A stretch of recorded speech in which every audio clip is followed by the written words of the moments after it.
Right on.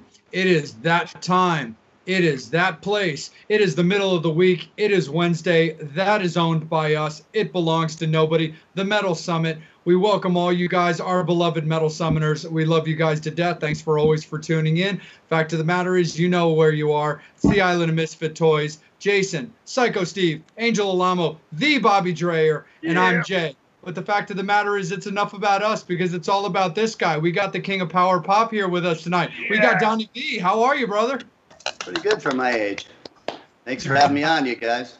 Hey. Absolutely, man. We totally appreciate it. We appreciate you taking your time, hanging out with us, talking a little bit about what you got going on. And since the music industry is kind of at a unknown territory right now, talk a little bit about what you've been doing this 2020 because, you know, you probably had things like ready to go that then got delayed, and you've had a little bit of time to work on your various projects. So let us know what's been going on in the Donnie Vie world.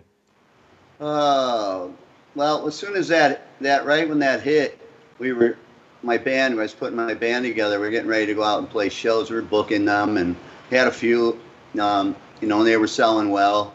And getting ready to release a single. The single that I'm still getting ready to release, I've said it now a million times, but it was a song called Party Time, and that was all of a sudden was not party time, so we held it back, and I had the flip side of it, the 45 record, and the flip side was called All My Favorite Things, but, not to slag anybody, but the label I was with, I didn't really get a lot of action, you know what I mean? It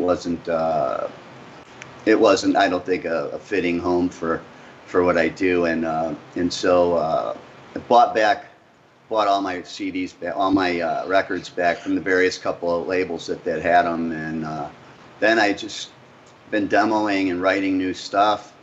It's the same thing I was doing before. It's just it hasn't really affected me much. I got you, man, for sure. So with 2020 finally drawing towards a close, what are some of the things that you're currently looking forward to or trying to get done in 2021? We know, unfortunately, when it comes to like coming into January, it's not like the whole world's going to instantly reboot to the way it used to be.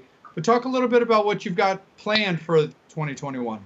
Well, plans, like John Lennon said, life is what happens when you're making plans. So I don't plan too far ahead in the future. I just kind of roll with things. I'm hoping that I got like a hunch that 21 might even be crazier than 20, and I hope not.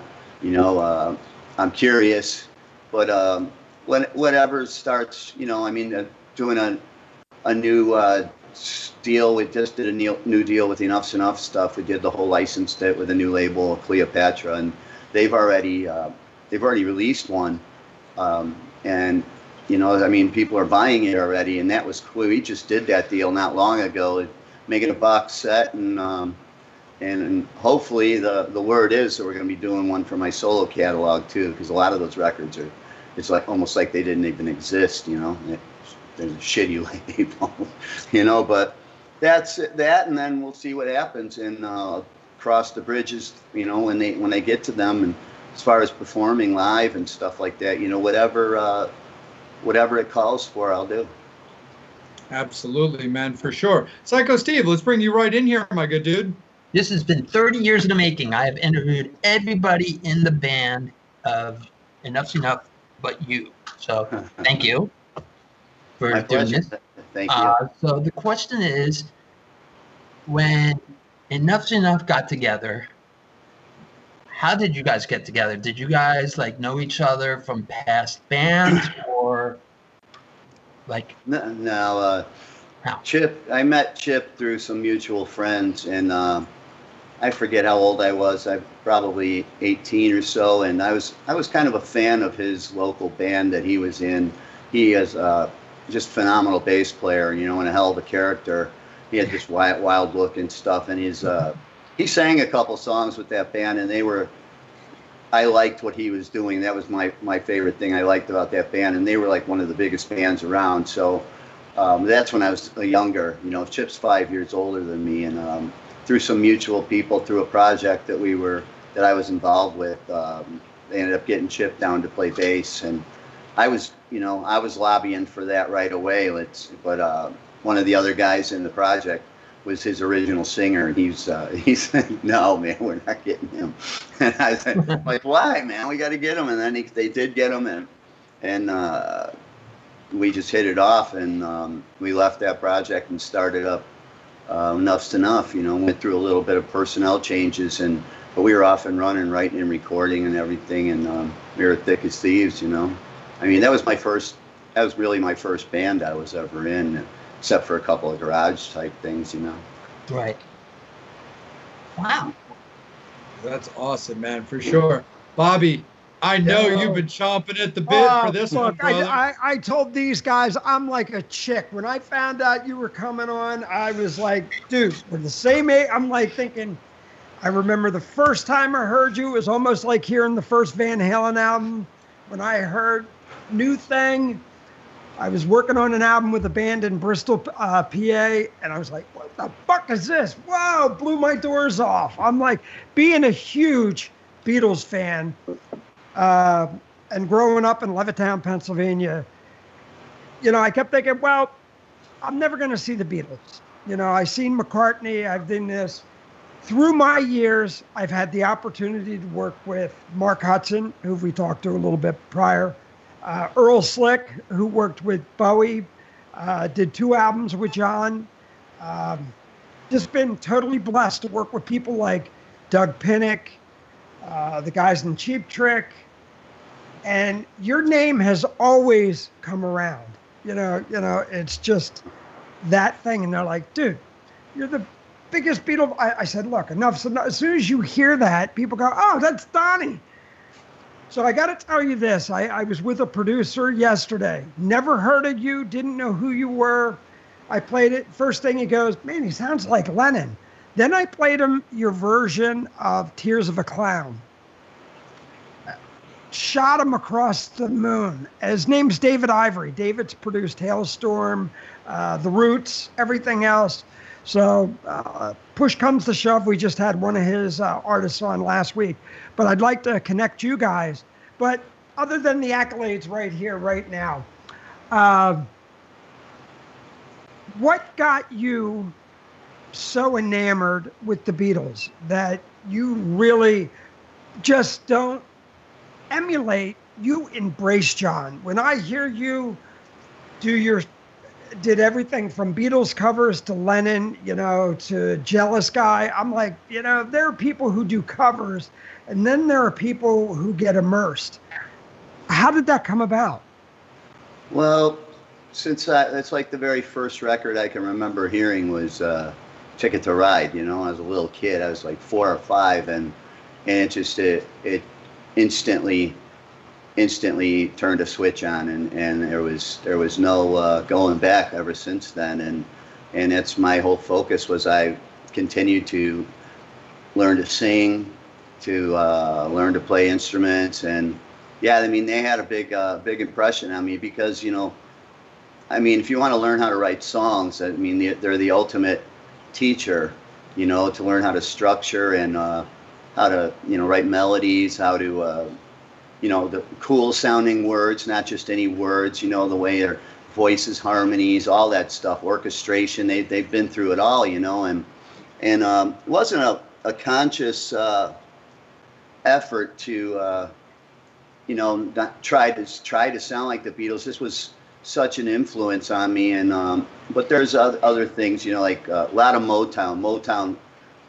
I caught on to that like really young too, like the Jackson 5 and Stevie Wonder and all that stuff. And so I think there's a lot of that in my sound too. And I just don't think that there was nothing I could do about it. It was just in my blood, and I done my best to not try to plagiarize any Beatles songs, and it's not a conscious effort to. And people say I sound like Lennon. I don't really hear that, but I can tell I can understand why people say that, I don't want to be the Ruddles. No, it's not the Ruddles, but it's beautiful to hear. Look, when I heard King's X, the same thing. You hear Ty Tabor's voice, he and Doug, and the harmonies with he, DeHai, and Jerry just getting. It was the same thing with you guys. When the first album came out, the first 2 albums, that's what really gravitated me. And then hearing you on Howard and everything else, I was like, and I'm going to paraphrase from what Howard said. You guys should have been bigger than what the fuck you were. Damn straight. Real bad Yeah. timing, real bad, everything that could have gone wrong went wrong. The look, the stylist, all of that shit. We just caught the end of labels have a tendency to try to work like a machine, and from like the end of the 80s on, like whatever's selling, just, keep manufacturing that, you know what I mean? So they kind of put us in that bubble, and they call us an 80s band, but our first record came out in November of 89. We caught the 80s by 1 month.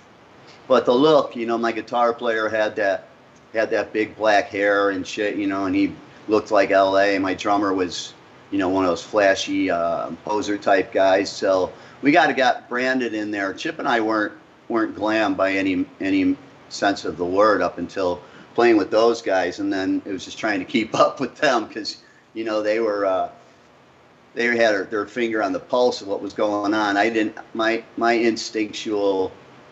Well, my instincts were this isn't right. This isn't going to work. This isn't going to last. And I didn't think the lineup was anything that would have longevity, and it didn't. And I didn't go. I was very young though, and it's Chip and I, we should have stuck to our gut feeling, but who walks away from a huge major deal and all that kind of shit, just go with your principles. I wish, you look back now and, it's all hindsight is insight. Very cool. I don't know if I answered the question. Well, it's good enough. No. Oh, don't even sweat it, Donnie, because we're gonna have plenty more from Bobby tonight. Absolutely. Oh yeah, I'll grab another beer. Wait, I'll get more interesting. Jason, I'm gonna bring you in, my good dude. So Donnie, now I know that Chip goes by the Enough name, but how did you guys come up with the name Enough's Enough? And was it based off of the name that Chip uses, or what came first? How if you could tell us about how that came to be? Well, like I said, the project where I met him. Why am I getting like a feedback thing? No, the project that we met doing, these other guys, they kind of, I was new, I was young, so I didn't really have, try to even have any weight in that. And they basically came up with that name. It was spelled differently and out of a list of names and stuff. And I was like, enough's enough, we just went with it. And then when Chip and I branched off, we took it because they weren't going to do anything anymore. They didn't have the quote unquote stars, anymore. And then, in those days, a lot of, there was Warrant, there was, a lot of bands, they were using the Winger, were using the guy's last name and stuff. And Chip and I forget where we went to go get fast food or something, and we were driving. And that's right when their local radio station, they had a local countdown, and our Catholic girls went to, shot up to #1, and we were starting to get pretty well known in Chicago. And he's like, what am I got my name? He had some terrible names that he was using, and it just came to my mind. I go, why don't you just go as Chip's Enough? And little did I know I was created a monster right then, but he went with it. And now I'm Chip's Enough. He's the rooster on the cornflake box. That's awesome. That's an amazing comparison for sure. Well, Angel, let me bring you in, brother. How about those metal summoners? And I'm sure we're getting a lot of cat calls for Donnie already. Yes, we are. Say hi to Diana. Star Peters is joining us. Renee from Melbourne, Florida. Thank you for watching. Carla Rice. Ignacio, good evening, everyone. Good evening to you, too. Tina Harrison from Monroe, Georgia. The king of power pop is awesome. The best singer and songwriter around. Damn right, and we couldn't agree more. Oh, yeah. Star Peters, you and Chip were hi to all truly... the fans.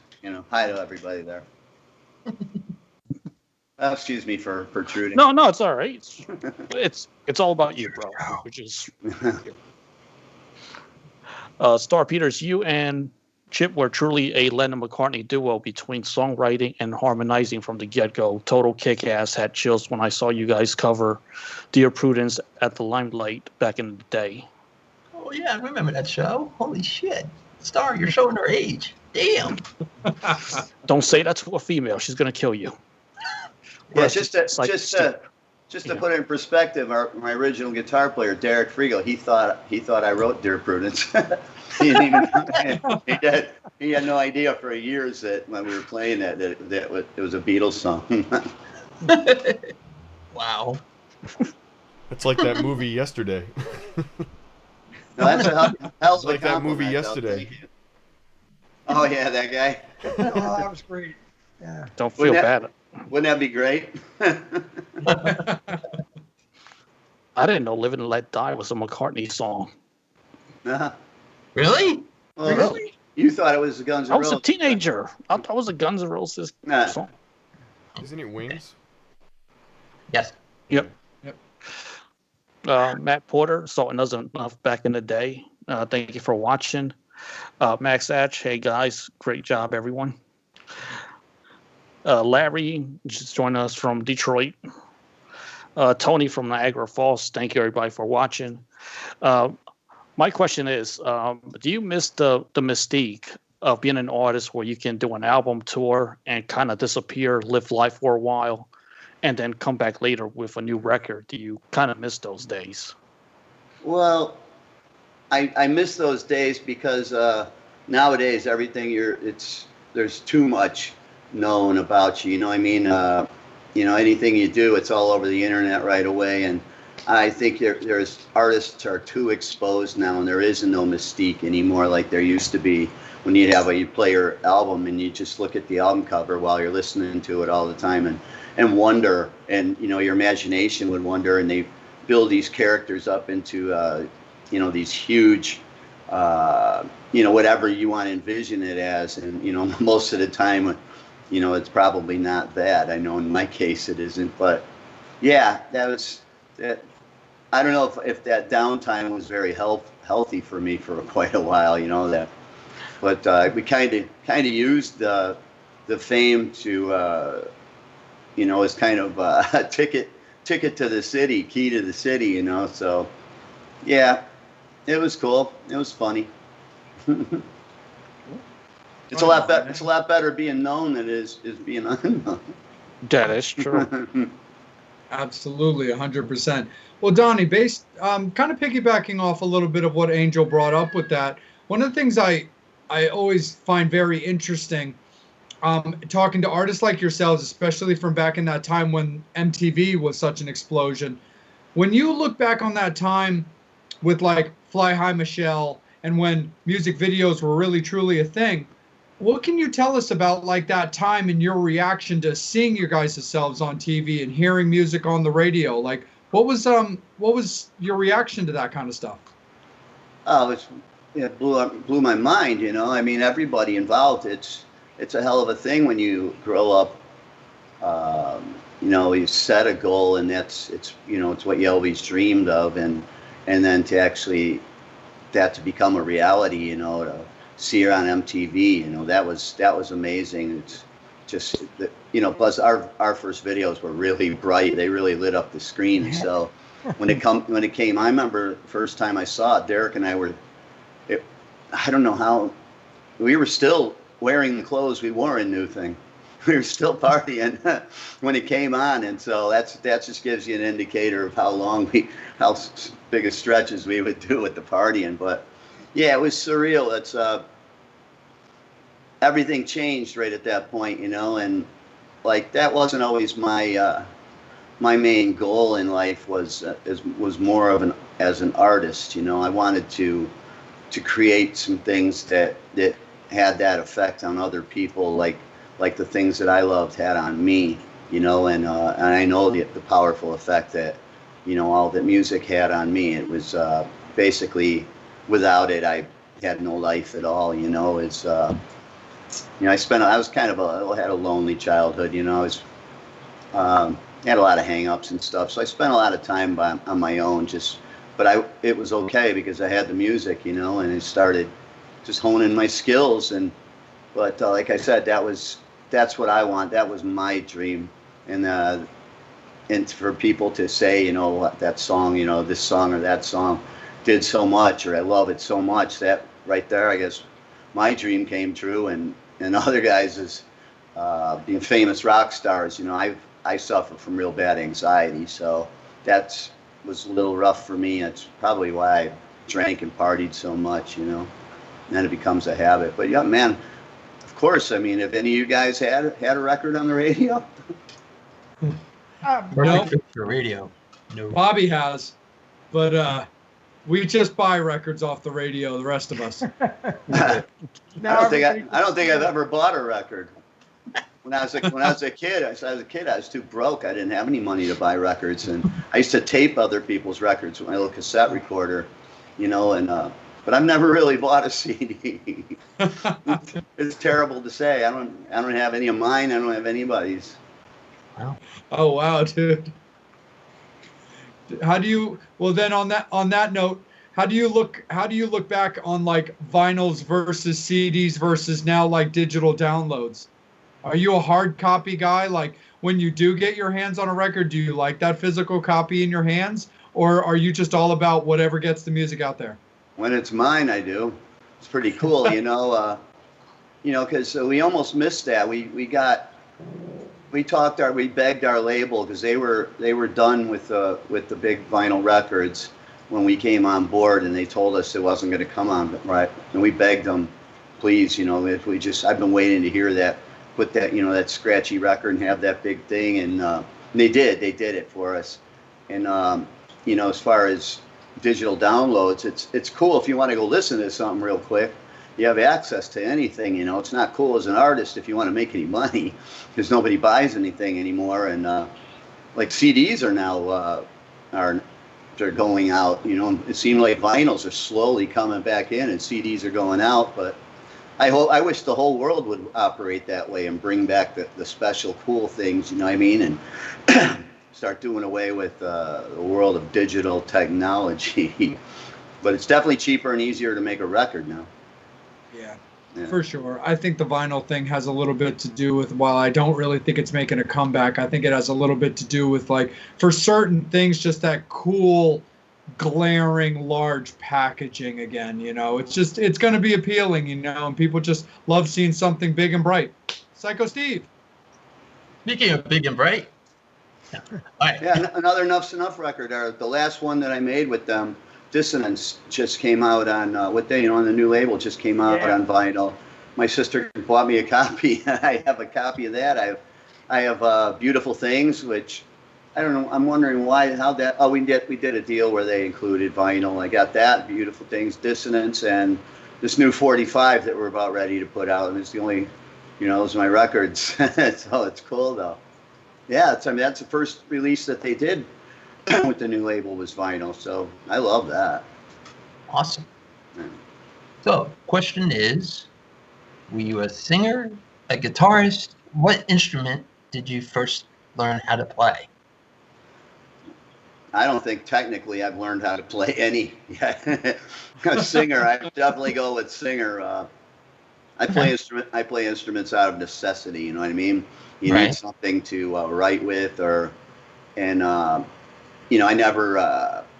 never envisioned myself as like a frontman singer. I was always playing guitar and singing is what looked cooler. But I've slowly, live through the years with Enough's Enough and everything, I kind of like eased my way out of playing live because to actually some of the parts and stuff that I come up with for the records, to be able to concentrate and focus on a great vocal performance while you're still trying to fumble through the chords. You can't do both of them I can't do both of them like extremely well at the same time, but but definitely I'm a singer.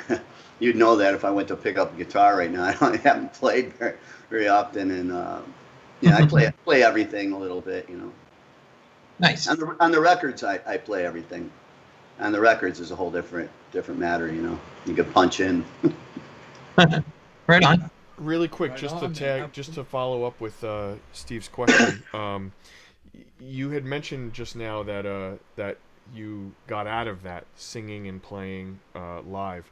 I find that interesting because the Beatles eventually stopped performing because their music got too complicated. It's just something that just kind of triggered in my mind right now.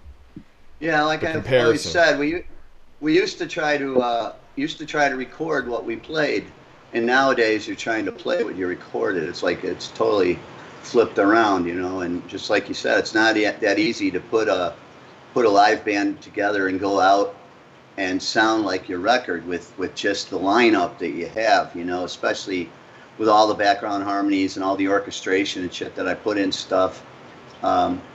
You know, and I think that live shows, they were always good with Enough's Enough because everybody was so good and the songs worked, and as long as I could sing the songs, you know, everybody was great players, but we always lacked as far as never really sounded like the records after the first record, you know, and that's why I brought into the piano into the set for a while, and that was the closest thing I could get. There was actually a patch on there that you could play strings and piano at the same time, but the strings were playing the same notes as the piano. But figured out how to do that. But no, all the background harmonies are really, I miss those live, and those are, as far as I'm concerned, really essential to the songs, you know. And so putting together a live band, like a solo band, when you're auditioning guys and you're putting these guys together, you know, it's like, can you sing? And guys say, well, I sing background harmonies, and that means you can't sing, you know. And I need all lead vocal quality voices, in, you know, and so it's a little difficult, you know. You gotta cough up some dough to get the good cats, you know. So I don't know what the question was. I forgot. No, it's all good, man. We were just kind of branching off as we tend to do a little bit on that show. But let me reel us back in with that super fan that we have on the episode there, Mr. Dreyer. I'm the chick. So I want to do a two-part. Don, you said you suffer from anxiety. I suffer from depression, a couple other things. How much of that plays a big part in your lyrics? And I gotta say, the song that you've done on the first album, and it's resonated ever since, For Now. Every time, that song means so much to me, just lyrically. It is tremendous. Well, thank you.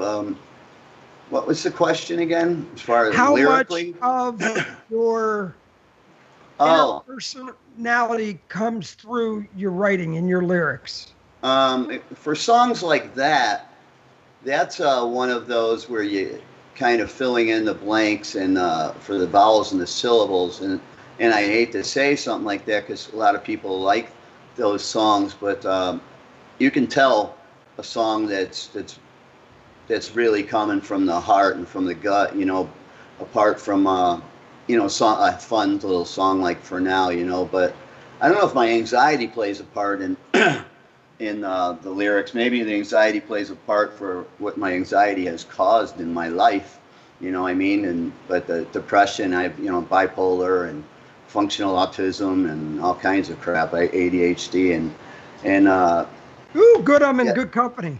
Yeah, the depression though, that one that's, you know, depression and a girl, you know, bipolar and a girlfriend are the gold mine for writing songs, you know. They kind of rode in the same lane, you know. Well, you wrote a lot of, you know, songs that it must have touched a nerve. And I'm going to go back to the Howard Stern thing because the accolades he gave you and still does, you know, were amazing. Where, you know, you weren't getting the airplay, but here you have this DJ from New York who's raving over you and Chip. And that, look how it branched out. And look, I can still remember that was over 30 years ago. Yeah, he became a really good friend of ours off the air. You know, I don't think Chip and I had never even heard of him going on to that show, because we're from Chicago. he's from New York, and so when we went on, the label was all nervous about what we were going to say, and it was kind of knuckleheads and shit, But we became really good friends with him, and we've just always just been ourselves. We've always, just what you see is what you get. I tell it straight. I shoot straight from the hip, and but we would notice that when we would go on that show, there'd be a spike of like 10,000 sales or 10 to 15,000 sales each time. You would see a spike, and so they had a lot that, he would only play like 15 seconds of a song and then talk through it, but he had a lot to do with. So we would you go to the airport, you get in a cab, you go to a hotel, stuff like that. These people all listen to Howard, and they know who you are, and it's like. It was really cool, it wasn't just the kids and the fans. It was like everybody, and just because it was more our personalities and the banter and stuff as we could have been characters in that shit too, but Howard's fantastic. I would love to get back on his show now, Well, he just signed that 5-year deal, which is with Sirius yesterday, so could happen. That'd be great. I heard he mentioned. He talked about you guys today. Today, yeah, that's cool. And not to interject or anything, but I did left a message for Gary Dell'Abate this morning because I spoke to Michael for you to talk to Howard about bringing you and Chip on. So that would be that'd badass. Be yeah. Well, he just had Wolfgang Van Halen on right after the passing of Ed, and really. Was an amazing interview 2 weeks ago, but it would look, the diehard Howard fans and everything would love to have you and Chip on. I think the nostalgia of that would be, tremendous. Yeah, it'd be great. I guess people are saying Chip and I, we're no longer in a band together. He just kind of took the name and went off and started playing out, without me. Then he ended up trademarking the name and all this other shit. We've just starting to become friends, just starting to become friends again from a lot of shady ass shit. You know what I mean? And that came through this deal with Cleopatra. It kind of brought us together because our records are being re-released, box set and stuff. And then because of the pandemic, I kind of reached out to him. I think he texted me on my birthday and said. And that opened the door, and I kind of like unloaded on them. And then, everything's for the fans as far as I'm concerned. What the fans want, they're the ones who put you in business. They're the ones who let me know what that music means to them, stuff. So I got a song on his like latest Enough's Enough record, and as I said, for the fans, for a little bit for myself, and so to hearing you and Chip again, doing something current it's foreign to my ears again, but he's on my new single and he's in my new video. Yeah, I wouldn't even, and like I said, it wouldn't even have to be musically. It'd be great to hear you guys just on there because like you said, it was kind of that character. Look, that period of the 90s when hair bands and everything were going away, you guys were, and I don't want to throw this out as sounding weird, but you guys were kind of like the rock and roll Beavis and Butthead. It was the whole thing of high times. There were a lot of taboos, and you guys were just like, F it, fuck it, we are who we are. And that's what was really cool, because Howard was who he was. Still is. Power of nothing to lose is very liberating, So you tell us just basically been ourselves. Yeah, we're definitely characters. If I don't know if I wouldn't have done this, I'd done something else, something that would have steered me down the path of the goofball. Well, it's been doing pretty good for 30-something plus years. You still got fans like us out here who love you guys. That's awesome. I wouldn't be able. I don't do anything for anything but the fans. You know what I mean? Absolutely. We definitely appreciate you, Donnie. I mean, we owe you a lot, dude. And in a lot of cases, we owe you more than we can ever pay you back, man.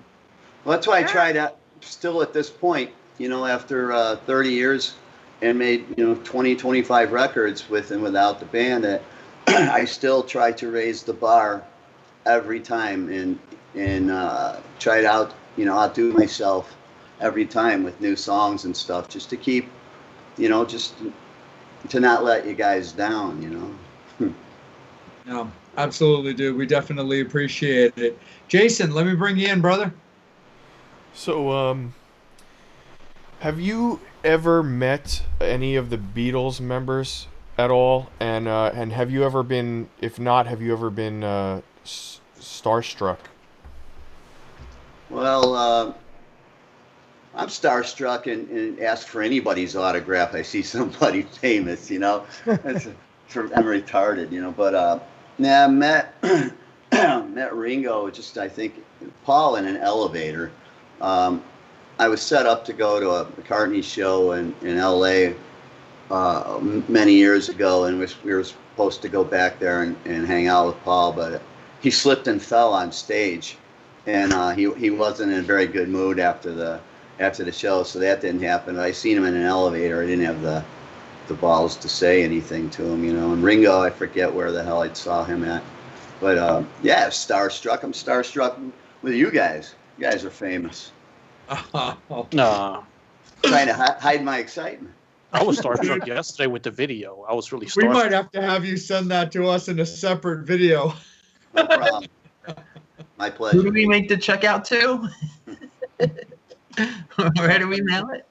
That's super duper awesome, man, for sure. I mean, I would die if I found myself anywhere near either Paul or Ringo. I just think that's fantastic. So even though you weren't really able to converse with them a little bit, I mean, the fact that you had that opportunity is just super duper rad for sure. Well, other bands that I've really admired and idolized, like Cheap Trick and stuff like that, Stevie Wonder. I've met and actually hung out and partied with a lot of these other cats. You know what I mean? That I really enjoyed their music. And just not the Beatles. They're kind of like reach a level where like royalty. You don't necessarily get to those people, but I mean, I've met a lot of people. I've hung out with a lot of people. Definitely, for sure. Angel, how about you and the fans, my man? Oh, I got a great question from Dave. Just want to say, hi, Dave. Thank you for watching. His question is, have you ever considered working with a playwright or a screenwriter to put together a project incorporating some of your great songs like Fly High Michelle, Blue Island, Mother's Eyes, It's No Good, and so many others that could from the musical. I mean, let me handle the musical end of that, because I wouldn't be able to write a play or any of that shit. I suck as an actor and any of that stuff. But I'd love to do that. I would probably much prefer writing a new soundtrack for it. That's kind of where my passion lies, is to continuously, whatever I'm currently doing. Like I said, I try to raise the bar, and I feel shit gets better and more interesting. But at one point I set out to do something like that. I was writing a rock opera, but it kind of fell apart, and I wasn't in very good shape, and it turned into a prog rock album. I don't know how that happened, But yeah, I would love to do something like that. I don't know if that'll ever happen. Anybody, maybe on the local theater guild or something. It's a lot of work. But if they use the old songs, then awesome. I don't know what my job would be.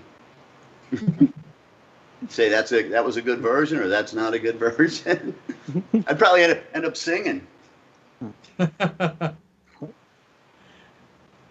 And Star Peters wants to know, what is one of the favorite songs that you wrote, and was there a special meaning behind it? I get asked that a lot. Favorite songs. Usually my favorite song that I wrote is usually the one I just wrote. Nice. And if you're, looking back, like I said, I was really, really young when we first started, and through the records, I wasn't really putting myself. The very first record, there wasn't a whole lot of, personal feelings and things involved in a lot of those songs, like New Thing and stuff. Once you got to do an acoustic version of something like that, and the lyrics are so primitive as far as how I've come as a lyricist through the years. I think I've gotten a lot better, but I don't know. I could Save the World is a pretty good one. Jesus, I don't know. It depends on the, time and the place, I can't even think of them all right now. Like I said, the current one. Renee wants to know, when are you going to write a book? Well, when Renee writes it. So I'm not, how am I going to sit there and write a book? I can't even barely text. And I definitely can't read my handwriting, so maybe an audio thing. I was doing some Q&As where fans submit questions, and then I'll do like an hour or so, sit there and, do about 15, 20 questions and answer those. And I was trying to do a, what do you call it, a blog, but like I said, that's not my thing. Is actually, I can like tell stories, and give you an audio file, and then somebody else put it to to text or whatever the case may be. But you would definitely need a hell of an editor, because my thoughts are all over the place, and I'll remember one thing, I'll be talking about one thing, and that leads me to a whole bunch of shit that I'd forgotten about then, and it's some pretty interesting shit I've been through in my life, to say the least. I think I know who Renee is. Ooh, Renee's in trouble. Renee's in trouble. She's being called out. Yeah. So it's No, I'm not in trouble. She's just getting herself don't bite off more you can chew, Renee. You want to end up writing a book. Yeah, she just got a job offer. I'm sure the book would probably paint me in a better light if she wrote it. And speaking of Star Peters, what's your favorite show or venue that you've ever played? Or venues. Could be multiple. I don't know. I mean, a lot. 6 one, half a dozen the other, mostly. I liked this one we used to play where he first came out. It was a place called the Thirsty Whale out here. It was pretty. They would always be jam packed with the locals, and that was always fun. We'd play 2 shows a night for 2 nights in a row, and it was pretty strenuous, but that was cool. I like Marquee Club was cool when we were in London, because everybody big had been there. I mean, everywhere I've played, basically everybody big had been there. So 6 one, half a dozen the other. You know what I mean? Michael King wants to know, any plans to make another holiday song? I'm tracking one right now. An old Christmas tune, "Old Holy Night."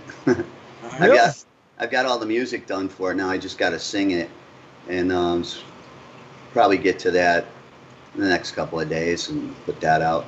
Pretty cool version of it. I think that song lends itself to kind of in the vein of what I do, because Rudolph the Red-Nosed Reindeer ain't gonna work, Jingle Bells ain't gonna work, all those songs, and but I wanted to do one, just for yucks. I got the time, I can do it. I'm here in my studio, I can do it all, and I don't know about writing another one. The way that other one came about, we have one called Happy Holidays, and it's a great Christmas song. I captured the vibe and everything, but I don't know, it's when you set out to write something like that, the writing, that it presents itself when it, the ideas and stuff, they let me know who they are, when they want to be born, you know what I mean? And so sitting down to potentially do something, unless I got hooked up with maybe Mark Hudson or one of those guys, I can't do it as a job, like it's taking on a little gig, But yeah, I'm going to release Christmas Carol.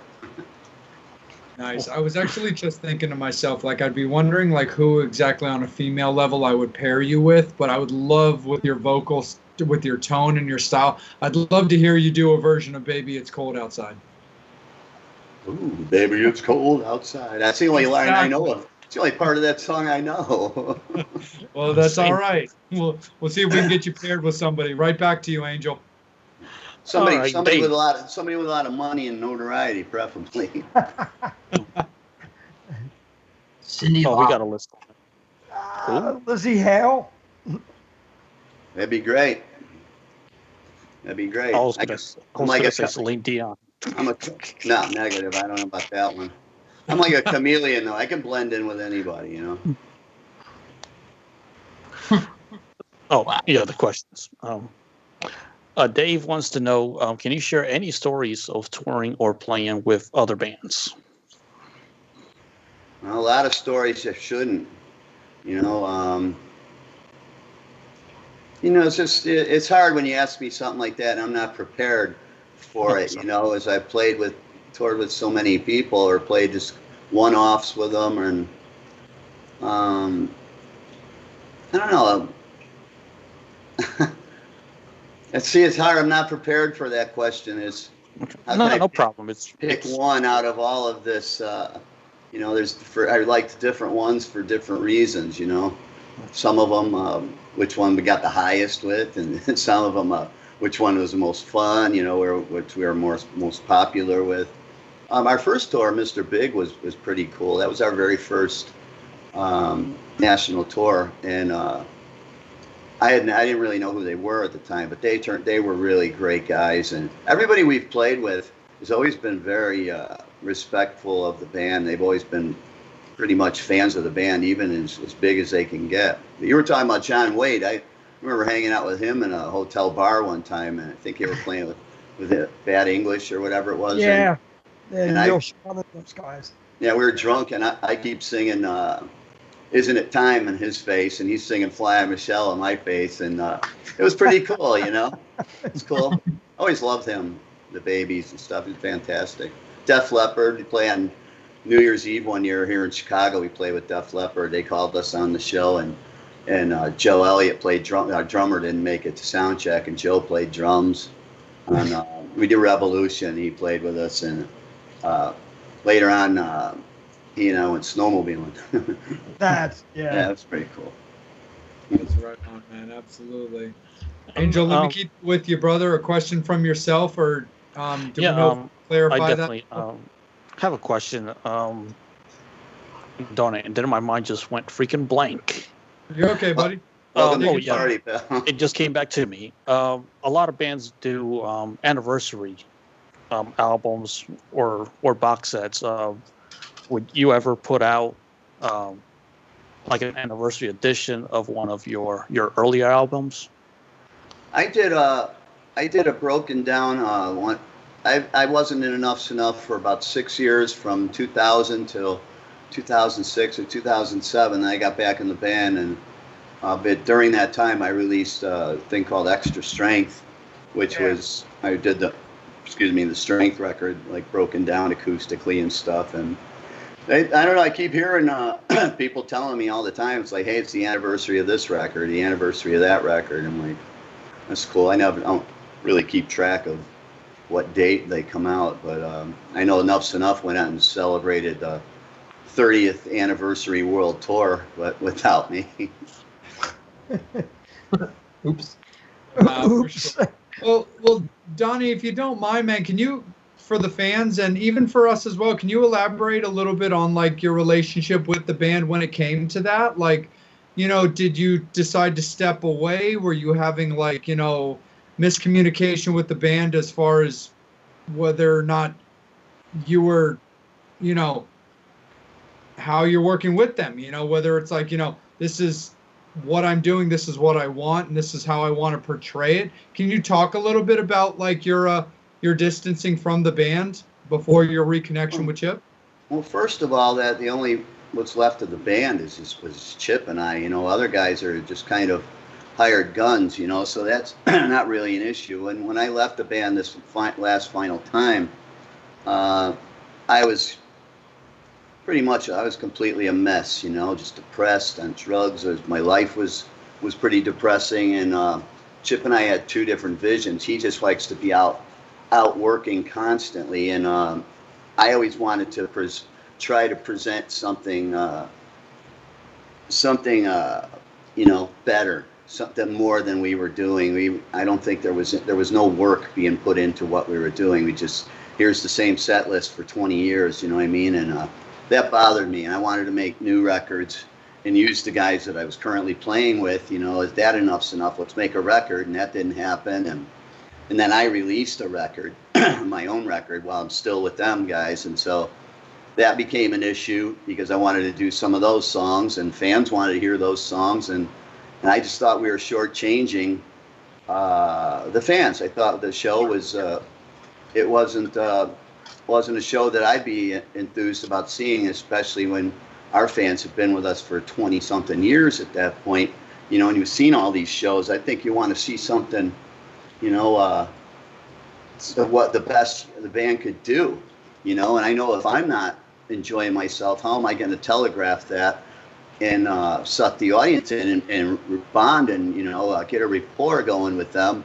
And I was just, you know, really, really disgusted with it. And plus, like, drugs and my spirit was basically gone. And leaving the band was a long time coming. There was a lot of unresolved issues from the first time I had left, and still the same issues, you know, I've had with him for quite a long time, you know. And you just got to get to an age where you just say it is what it is, you know what I mean, and not try to invent the wheel anymore, you know. But it was pretty bad. It came to a point where he and I had never really said the words "fuck you" to each other, but we did that last day, and that was it. And within a month or so, they were out playing again without me, and I made a sort of a solo record. I guess people refer to it as a record. I considered it cleaning out the cobwebs. My plan was to be done with all this. I'm pretty disillusioned, and I figure if they don't love me now, they're never going to, you know. And so that's just the mess that I turned into. But desperate times create desperate actions, and that's, you know, we definitely suffered a lot of desperate times, and so, you know, it was difficult for us to see eye to eye. And, you know, now he's doing what he always wanted to do, and now I have a chance to do what I want to do, you know. It's at least creatively and making records. I'm very happy doing what I'm doing now, you know. I've always wrote the songs and was a singer and stuff like that, but there was an element of stifling creativity-wise, you know, to try to fit into this same cookie-cutter mold of that. You know, he was convinced that we need to keep doing what the fans want to hear, you know. This, I said, don't think they want to hear that shit, you know. And we just didn't see eye to eye on things, and there's a lot of things, but I'm done ripping on him, you know what I mean? It doesn't make me feel good. Fans don't like to hear it. It's not cool. And, you know, but when you're with somebody that long, you know, I mean, if any of you guys got girlfriends for that long, you know what it's like, you know. It's Sure. Yeah, it just reaches that point, you know. But maybe possibly in the future you can do something with them. No, absolutely, Donnie. And we really appreciate you taking a second to just kind of talk a little bit about what was going on there, because, you know, as you can tell, like, we're fans of the band, we're fans of you, and we definitely appreciate it. Psycho Steve, I'm getting ready to kick it up to you, brother. I'm just going to take a second to give a little bit of love to our sponsors and everything. So I want to thank Bradley Entertainment. We really appreciate those guys being behind us. We can't wait for live music to be getting back out there so that we can get out of our houses and really rock out, you know, because we know that the guardrails are all missing us. We want to thank Levy Metal Enterprises, custom guitars and stage props. We appreciate him getting with us at the ground level as well. Want to thank Saren Cadaver from Twisted Vines Horror Decor. We appreciate her so much as well. And we want to thank Mark and Janet, TMS alumni who have been on this show. Their custom, like, stage gear, their shirts, their clothes, and all the custom work that they do. We really appreciate everybody who's been involved with us. Thank you guys so much. Anybody who wants to be involved with us, just reach out to any one of us or the team in general on the TMS page. You know, don't be shy. We're looking to bring everybody up as we grow as well. You know, that's what we're all about. So we really appreciate everybody that's involved with us and everybody who's going to be involved with us. Psycho Steve, it's all you, man. Take it away. That sounded authentic. It looked like you weren't reading that. You were genuinely thanking them. That's great.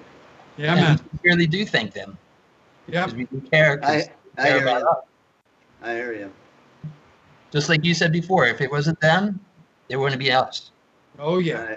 And I thank you guys. Thank all the fans. I thank my sister. I thank Todd Causey for making this video. I thank Diana and the kids. I mean, I could go down the list too, the ones that I don't have to read. Michael King, Renee, Rachel, Joe. So I want to get my thank yous in too. You know, I'm gonna. Please, absolutely. Cleopatra Records. I don't know. My father for not being in my life, so I had a reason to write all these songs. You know. And my mother for being a crazy asshole, and other, hence writing more songs. Give me a lot of time to get into music. If I start thanking, I'll forget too many people. So I'll just knock it right here. You can do a blanket thank you. You can say thank you, everybody. Thank you, everybody. There you go. So you're a professional. Yes, because I thank everybody every day. Professional thanker. Yes. I'm good at something. So I'm going to put that on my resume. And could I use you as a reference? You sure can. Was it brown nosing? Brown noser? Yeah. There you go. Chip's a good one of those. Oh, do I know? Yeah. All right. The question is, if you didn't become a musician, like, what would you have done as another profession? With the emotional and mental challenges that I do have or face, these issues and stuff, I don't know if I'd have successfully been able to do anything else consistently. You know, I can do a lot of things. There's a lot of things I love to do. There's a lot of things that I could do. There's most things I wouldn't do. And probably end up in jail or something. I don't know. A master thief.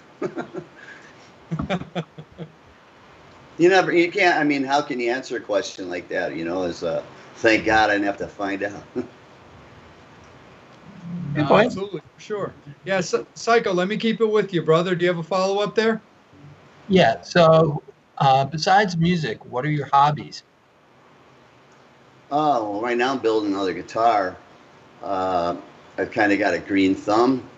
Let's see. I got fish now. Writing and recording. I like fixing things. I like building and fixing things. You know, I don't have a flair for detail, but I'm a good MacGyver. You know, so I can fix anything. I can figure it out. You know, it's. I don't know. I've had different hobbies throughout the years, but you know, a lot of them aren't very conventional. Okay. I like building things. Yeah.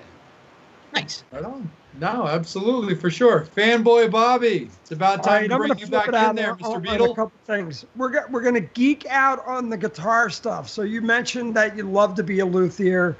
I don't know about that. Luthier. No, well, you know what I look. That sounds too difficult right there. Just the word. You know, the great thing about building your own guitar, I work with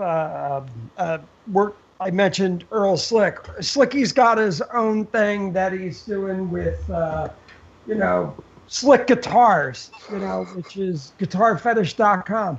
And he puts these things together, very simple, P90 bridge, but it does what he wants it to do. And, you know, that's what it is. Like, it looks like it would take care of business, that thing right there. You mentioned that your 335 you're building is that guitar because you want it to take care of business. Yeah, I wanted one, and but I wanted one with this and that, and it's, you know, they usually come, you know, with the, you know, stock, you know, with standard parts and stuff, and I go about changing things out and suiting it for myself for the things that I need and the things that I want, and I customize it. I'm always like shaving down the necks and stuff like that, you know, and all the locking tuners, what kind of pickups, the electronics, this and that stuff. So going out and spending, you know, $3,000 or something on ES 335 wasn't as appealing as, like, I combined it with my love of projects and building and tinkering and stuff like that, and fortunately for me, surprisingly, that one came out so incredibly well, and everybody that's played it, some people they had no idea that it wasn't, and a couple of guys have told me that's the best one they've played. but it works great for me, you know. And now I'm building a Jazz Master. Well, it's great with you being in Chicago area and Rick being out there and Chicago Music Exchange. I've had you got a lot of great music shops out there to hang out. So Rick upstairs has where his guitars are, and he's another one who tinkers and rips this apart and puts it together, and it's fun. Oh, it's great. It really suits your needs. So you mentioned, I'm going to go on another part. You talked about Mark Hudson, which you and I off the record can talk on that, and we can work something there. But, Mark did 9 albums with Ringo, and, amazing just the stuff he did. And the Hudson brothers, you and I talked about it prior to going on the air, listening to the razzle dazzle, their influences too. Mark, the reason the Hudson brothers sounded like that is because their love and passion for the Beatles. The reason you sound like you do is because, look, you take what you go. If you like an artist and you trace them backwards, Elvis like this, Elvis like that. You like Motown. I hear Motown. When you did Smokey, Tears of a Clown, fucking kill. Anybody wants to hear it, listen to that version that you did it. Just, But where would you like to see yourself going? What would be the next thing? Would you like to see yourself doing, maybe even, Jason brought it up, Broadway, doing something I'd like out of the box. I've been thinking about that, and it's like something that's kind of reaching to a point where I'm not feeling challenged anymore, and here's another great song. As though I love the songs that I create and stuff, and I still got more, and I got some really great ones. It's like that drive to sit down and get them done isn't as pressing, and I don't feel any. I'd like to find something that would challenge me, like I was at a thought of possibly hooking up with like one of today's modern producers and see how my stuff would fare, with that style of production, that style of music and instrumentation and orchestration and stuff, and just see how I'd weather with that, just see if maybe it's possible I could be writing for other people, or I don't know about whatever anybody proposes. I'm on the blue light special, Yeah, well, what was it, about a year and a half ago, Kip Winger wrote a ballet. I mean, and it's just, here you got a guy who was singing about, she's only 17, and then he's writing for the San Francisco Ballet and did it, I was like, all right, go kick ass, Yeah, he's a good guy. He does a lot of classical and stuff like that. He's singing and playing bass on one song on my record, Wrapped Around My Middle Finger. He's on, what's the name of that song? Now You Know. It's a great song. He sang, I sent it to him, asked him if he'd do that. I've always been a big fan of Kip, not necessarily, she's only 17, stuff like that wasn't necessarily my bag, but he was, we played with him a few times, and just, the level of bass player and vocalist, and, and the cats he was playing with, it was obvious that he's the real deal, and yeah. But I can't see writing a ballet, maybe. No, but, if, like you said, taking your struggles and everything, look, it's that thing. Sounds like he's dating a ballerina. Well, that's Kip what I would think. No, Kip did ballet. Right. Prior to being in Alice Cooper. Madeline had a video. He was dancing all over, a lot of pirouettes. All over the place there, for sure. Yeah, it'd be really cool to see where you go with a lot of things. Look, Alanis Morissette has put Jagged Little Pill out on Broadway. I could definitely see you throwing some of your solo stuff and putting it in a montage and telling a story. Well, the problem with me is I'm not a businessman, and I'm not a very good hustler. I'm an artist, and that's basically all I am, and now that I've knocked out all the drugs and drinking and stuff like that, that I really don't get out there and do many things. I'm not a hustler at all. It's a lot of things I could do if I had somebody, hustling. Like there's 5 guys right there. You got some ideas, you hustle something up. I'm sure I could do it. I'm sure I could do just about anything you pitched at me, Oh yeah. We'll talk. Get on it. Fans are here. Anybody out there needs me to do something, here we go. Ready to Ducats are go. good. There you go, guys. You guys need to get in touch with Donnie Vie. Then you come to the Metal Summit and we'll talk. Jason Perlsweig, it's all you, my good dude. So Donnie, do you have 5 any managers? Do you have any advice for anybody out there that is starting out or with music or anything like that, that you can provide per your experience through your career? Well, first and foremost, don't steer off the beaten path of why you originally wanted to do that. Don't try to swing with what's selling or is happening, or try to be that kind of impression. Stick with what originally triggered inside of you that made you want to do what you do. Follow that, because 9 times out of 10 you're not going to be successful and make money. You know what I mean? So at least you can be getting the fulfillment and enjoyment out of what you're actually doing, and keep your head on your shoulders and don't get fucked up. Probably you don't need a girlfriend either. It wouldn't be a good idea either. Except if you want to write songs, though. Yeah, they're good for writing songs. But yeah, just stick the course, So have your vision that you originally had. It's like whatever you were picturing in your mind, looking in the mirror when you were a kid, and that's like when something first hits you, go stick with that, Take your idols and your influences and try to make it your own, put them together and try to bake your own recipe with all of those things in it, and just do it for that reason. Just do it just for the love of doing it and for creating. And if you can fit in, some empathy and something that could possibly help affect someone else's life in a positive way, there's something to be said for that too. It's pretty rewarding and pretty fulfilling. But yeah, just don't do it for money, man. Absolutely. No, 100%. That was a great answer. That's a great question, Jason, man, for sure. Angel, let me kick it over to you, brother. How are the Summoners doing? Oh, quite a few good questions. First up is our good buddy, Matt Porter.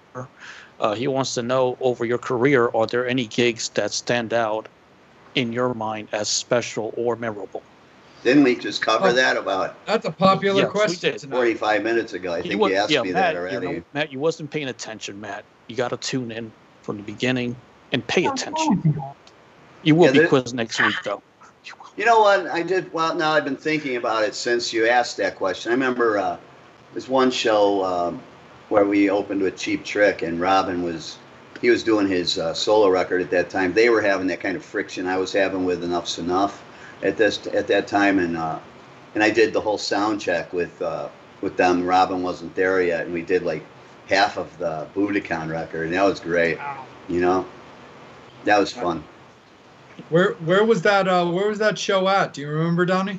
Yeah, it's a Holiday Star Theater. I don't know if it's in Joliet or whatever. It's out near here. Oh, cool. Yeah. Right on. Yeah. We were hanging with them a lot at that time. We both had same thing in common.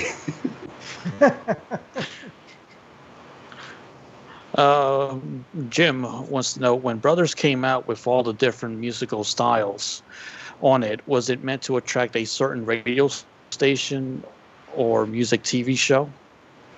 Brothers originally started out as that was my departure from Enough's Enough after the thing with Animals with Human Intelligence. After the whole Arista thing went down, and it was obvious that 3 strikes, we're not going to be on a major label anymore, and the whole business had just kind of went out with just everything changed, flipped upside down, and I was basically that was time where I was deciding I'm gonna go do my own thing. I do what I believe in, and so I just started writing and recording new stuff, and Brothers was an attempt to pull a fast one on people to make it so it didn't say enough's enough, you know, and out of necessity, I ended up getting back with the gang because Enough's Enough and Brothers, that was a Japanese release, I do believe.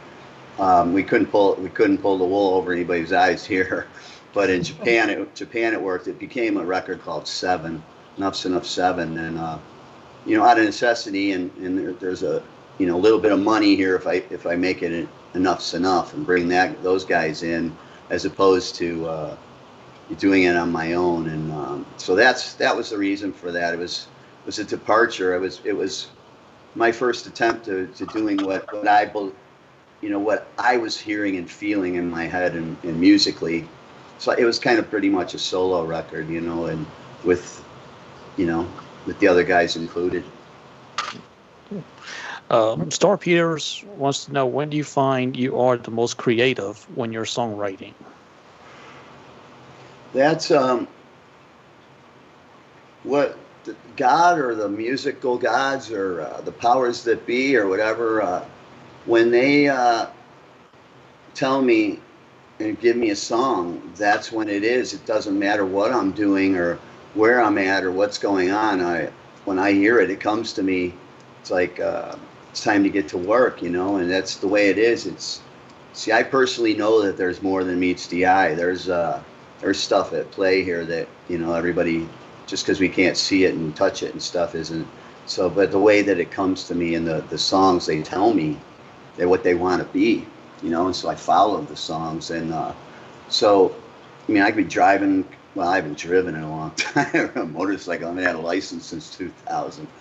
But I would be driving, and you know, a little bit of crack in the window or in the shower or something. You know how you can hear like the music or something and everything. And when it comes, you know, it just hits out of no specific reason or inspiration or anything like that, and you just use all your inspirations that you've acquired, like kind of like all stored up, you know, in your hard drive, and you figure out what that song wants to be, and the vowels and the syllables all come to me. You know, I can pretty much hear the damn song, you know, when it's presented to me. So I just have to, you know, transpose it or translate it so that everybody else can hear it. But no, there's no particular, you know, cocaine used to trigger a few. Speaking of songwriting, my question is, do you ever write a song with the title first, or does that always come later for you when it comes to the title of the song? We have a couple of times. I wished I'd learned to do that more, you know. I know the Beatles did that a lot, you know. The next single I'm putting out, it's called Party Time, and that happened that way, you know. I can't think through there's so many songs now.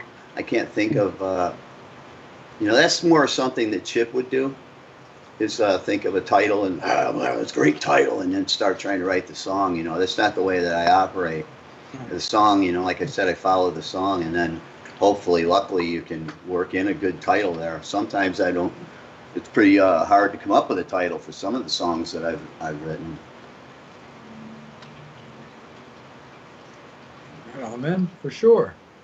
Angel, anything from the fans or a personal question from yourself, brother?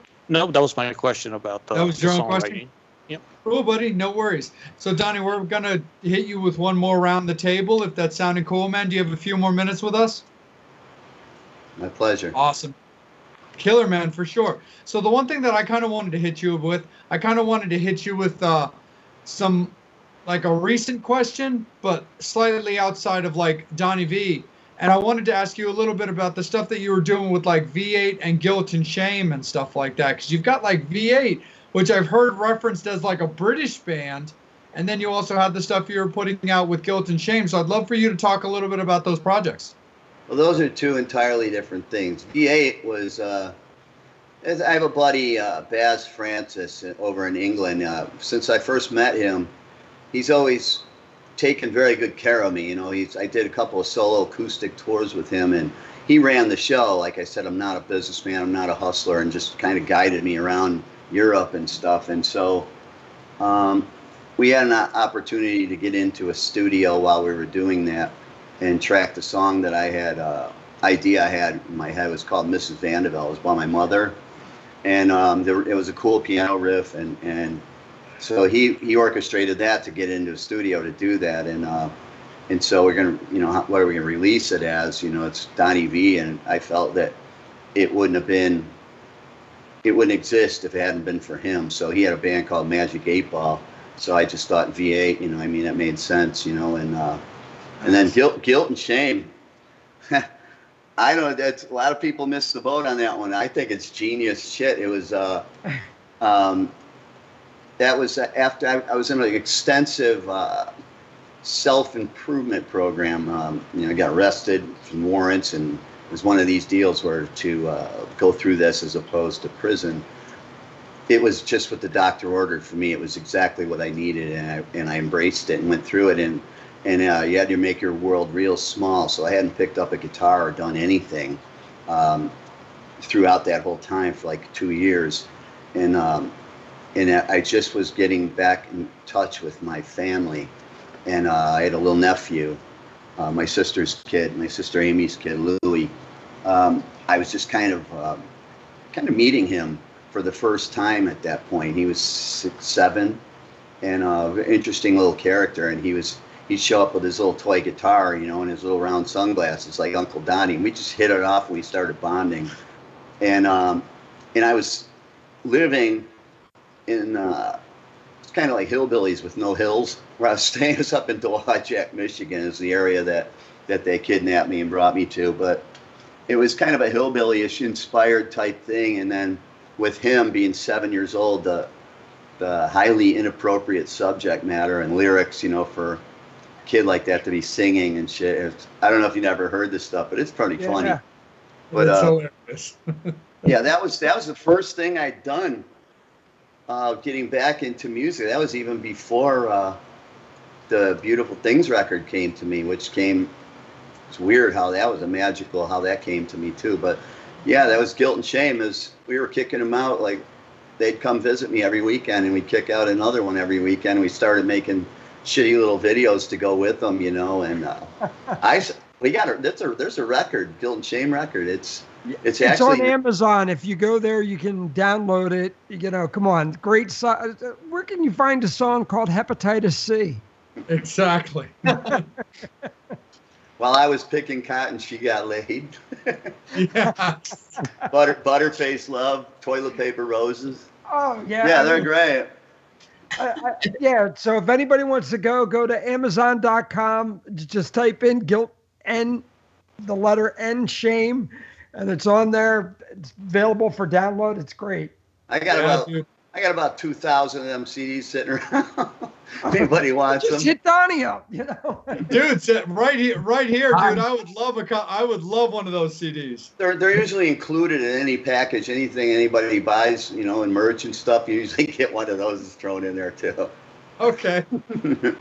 Right on. It's a great album cover. It's an acquired taste. Wow. Yeah, definitely. Well, Bobby, why don't you just keep flowing with it, brother? Another question from you? Yeah, I got a couple of them right there. You know, I'll just do the one. So, Grizzly Granola, what is it? Granola? Grayola. Grizzly Grayola. That's a company my sister started up, and it was a story that my grandfather, who is very close to us, used to tell this story about the Grizzly Grayola, and I was a little kid, and it was something like a character, sort of a Bigfootish type thing that would scare us and shit. And I wrote this little story with him, and that's my sister is very sentimental, and that's where she came with. I'm not a big fan of the name as a label or a publishing company or anything. I think it was appropriate for Guilt and Shame. It's a cool name, yeah. But Grizzly Grayola, yeah, that's my grandfather. I don't know if that answered the question. I probably interrupted you. No, I thought it was good. But the thing that's on there that I laughed my ass off. So you know, me being from Pennsylvania and probably maybe less than 40 minutes away from Allentown, you did a cover of a gal from around here, Miss Taylor Swift, Shake It Off. That was a dare. It was a challenge. My manager challenged me. I forget why he challenged me. And I think there was a contest for people to cover one of my songs. You know, there was I don't know, your winner gets $200 or something, and I'd produce a song, but it ended up happening. Somebody challenged, I don't know if it was before or after, if it was vice versa, but I was challenged to do the Taylor Swift song, and that's probably his brainstorm on him to thinking maybe you can get Taylor Swift to hear me, you know. But yeah, it was a challenge, and I just listened through and I picked that one song. It sounded like something that I could have written. Because the lyrics definitely fit your humor in that tune. But yeah, great cover, man. Thanks. Super duper rad for sure. Psycho Steve. It is time for you, sir. Yes. Grin it out, baby. Okay. Bucket list band. Who would it be in your bucket list band? If you can pick anybody from guitar, bass, and drums, of course. Oh, put a band together? Yeah. Bucket list? Mm-hmm. Living or dead? I've got one of the guys, I love Jellyfish. So I've got Roger Manning. He's on the new single I just did, and he played on I Could Save the World on my last record. He did an amazing job. He was kind of a bucket list guy. Nielsen, I would really like to have something with Rick Nielsen. You know, it's always been I've been a real fan of his writing and the way he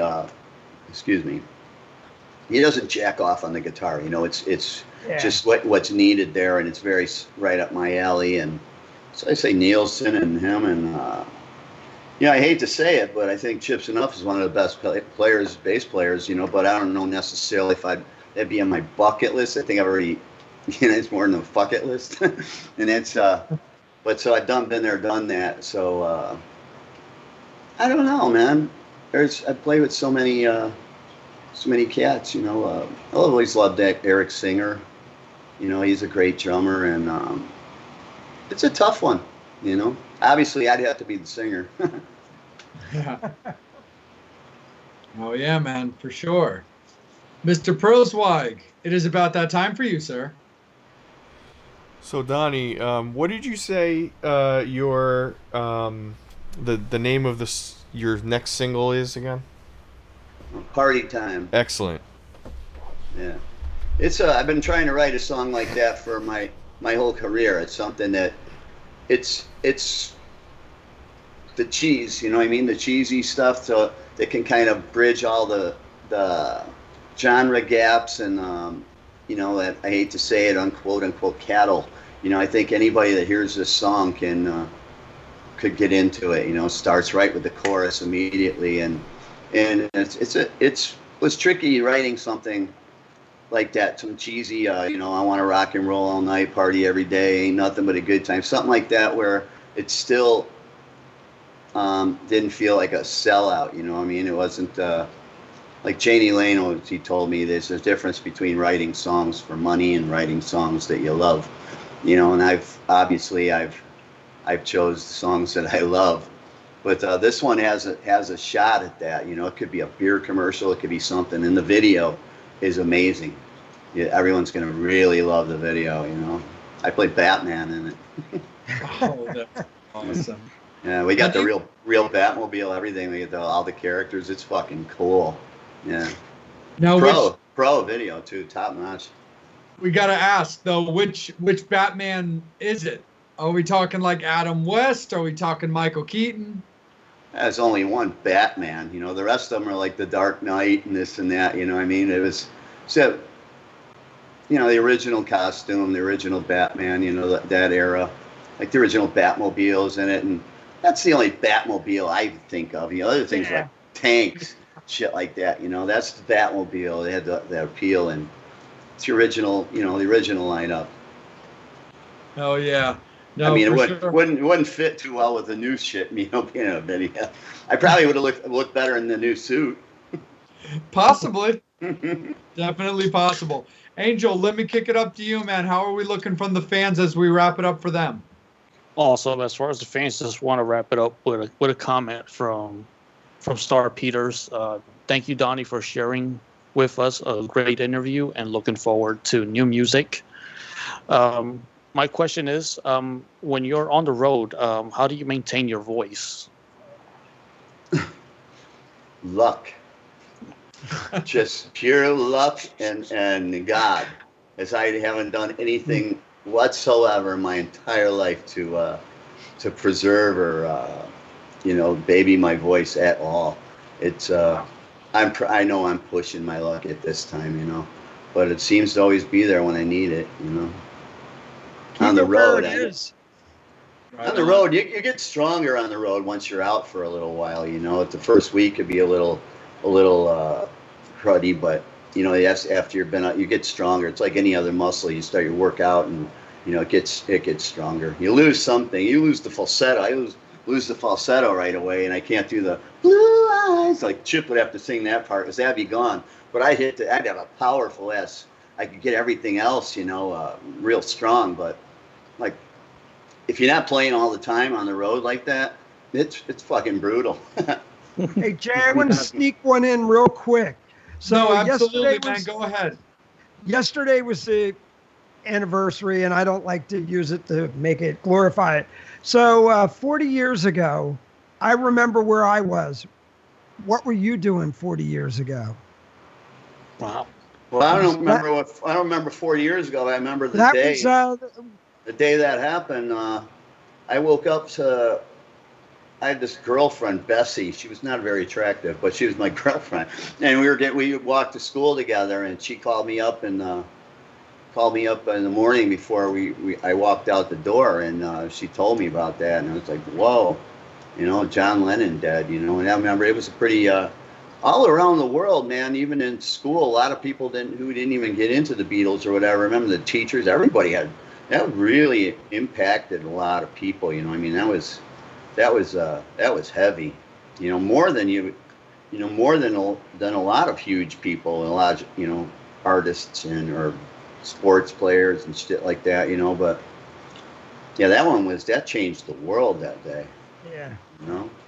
For sure. I didn't want to bring it on a down note, but I just, it was that thing. And like I said, I can't thank you enough for your influence musically on me and a lot of our audience.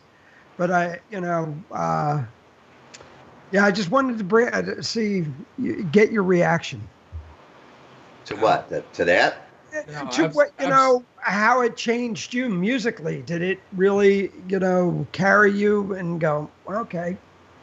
Well, by that point, the Beatles had been gone for ages. You know what I mean? And he just did his, the first record in, like 5 years or so.